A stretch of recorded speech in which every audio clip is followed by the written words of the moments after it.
అయోధ్య రాగానే మనకి ఇలా వీణ సెంటర్లో ఉంటుంది.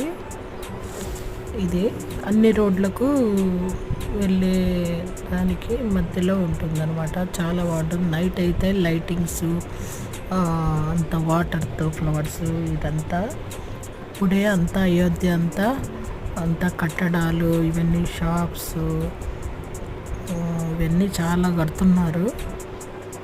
మనం వెళ్ళేటప్పుడు ఇలా ఉంది. ఇప్పుడు మేము అయోధ్య రాముని దర్శనానికి వెళ్తూ ఉన్నాము. ఇక్కడ చూస్తున్న గుళ్ళు, మసీదులు. అయోధ్య అంతా గుళ్ళు ఉన్నాయి, మసీదులు ఉన్నాయి. ఇక్కడ పెద్ద కాలేజీ కానీ ఉంది చూడండి, యూనివర్సిటీ. రోడ్ అంతా మనకి ఇంకా వర్క్ జరుగుతూ ఉంది. ఇదంతా పూర్తి కానీకి చాలా టైం పడుతుంది, ఇదంతా రెడీ కానీకి.